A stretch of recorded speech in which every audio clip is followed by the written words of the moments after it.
खबर उत्तर प्रदेश के गोंडा जिले से है, जहां जनपद में 3 नगरपालिका और 7 नगर पंचायत हैं। ऐसे में सबसे दिलचस्प नगरपालिका गोंडा सदर की है, जहां पर पिछले 23 साल से एक ही परिवार में नगरपालिका का पद रहा है। वही भाजपा से टिकट न मिलने पर निर्दलीय प्रत्याशी के रूप में रूपेश कुमार सिंह उर्फ निर्मल श्रीवास्तव ने अपनी पत्नी को मैदान में उतारा है। तो वही भाजपा पार्टी ने तुलसीदास रायचंदानी पूर्व विधायक गोंडा सदर ने अपनी पुत्र वधू को भाजपा से टिकट दिलाया है। अब देखने वाली बात ये होगी कि इस बार नगरपालिका पर दावेदारी फिर से पुराने ही घराने में रहती है या फिर नया पालिका अध्यक्ष कोई होगा। वहीं भाजपा नेता राजेश रायचंदानी ने आरोप लगाया है कि पिछले 23 वर्षों से एक ही परिवार में नगरपालिका का कब्जा रहा है, नगरपालिका पर कब्जा रहा है और उन्होंने क्षेत्र का विकास न करके खुद का विकास किया है। पिछले 5 साल से उजमा राशिद नगर पालिका की चेयरमैन पर तमाम आरोप भी लगे हैं। यहां तक कि नगर पालिका अध्यक्ष उजमा राशिद का मकान भी शत्रु संपत्ति पर बना होने के कारण सरकार ने डिमोलिश करने का आदेश भी दिया था। अब देखने वाली बातें होंगी कि जनता किसको इस बार जीत की माला पहनाती है। संवाददाता राज मंगल सिंह की रिपोर्ट। भारतीय जनता पार्टी ने मुझे विश्वास दिलवाया है, भरोसा दिलाया है। मैं उसके लिए जनता के लिए बहुत अच्छा काम करूंगी, उनका विकास करूंगी और जो भी समस्याएं हैं उनको मैं पूरा करूंगी। देखिए, भारतीय जनता पार्टी का एक ही एजेंडा है, विकास।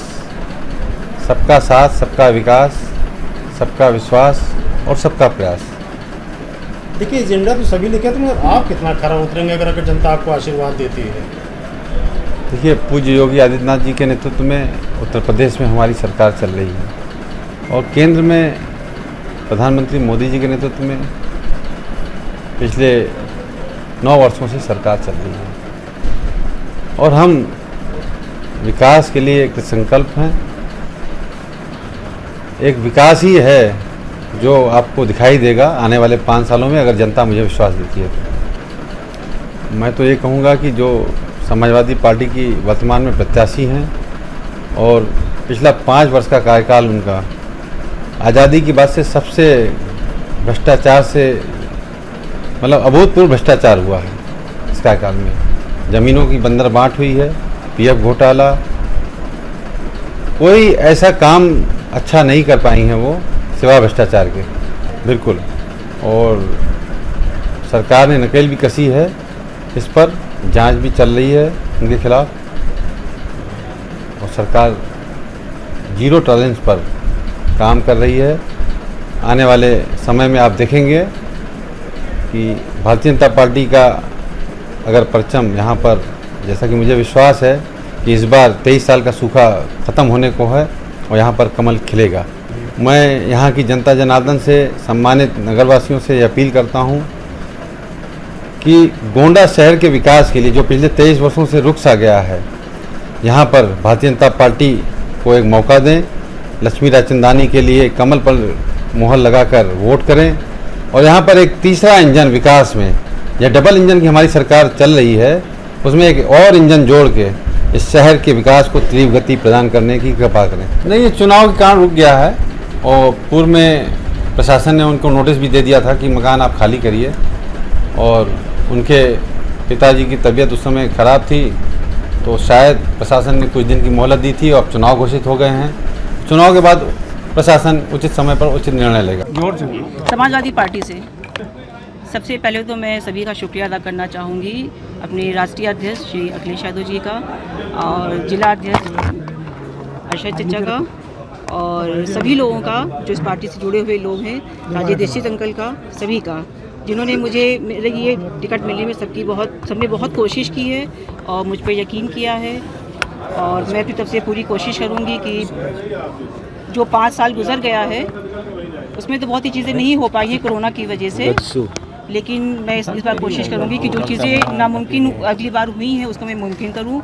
और हमारी गोंडा की शान सूरज भैया, उनका भी बहुत अहम रोल है, उन्होंने भी बहुत कोशिश की है तभी मुझे टिकट प्लानिंग यही कि जो चीज़ें अगली बार अधूरी रह गई थी कोरोना की वजह से, क्योंकि 3 साल तो कोरोना में ही निकल गया और 2 साल जो बचा उसमें भी बहुत ज़्यादा मौका नहीं मिला, कुछ बजट का भी अभाव रहा, जिस वजह से प्लान तो बहुत से हम लोगों ने किए लेकिन बजट की वजह से उसे नहीं कर पाए। लेकिन जैसे कि सीवर लाइन है, मेन तो मुद्दा यही है कि पानी जो जलभराव होता है उसके बगैर ये चीज़ मुमकिन ही नहीं है, जिसके लिए मैं पूरी कोशिश करूँगी।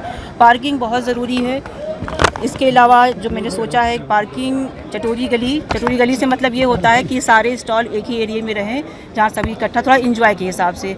इसके अलावा डॉक्टर लेले की क्लिनिक से और गुरु नानक चौराहे तक, जैसे आपने हजरतगंज देखा है, कुछ उसी तरह मैंने पहले भी प्लान किया था और मैंने प्रोजेक्ट भी बनवाया था, लेकिन अभाव की पैसे के अभाव की वजह से ये काम नहीं हो पाया। जैसे दोनों साइड पेड़ है, बेंच है, फाउंटेन है, लाइट है, ये है, और प्रेस क्लब आप लोगों के लिए।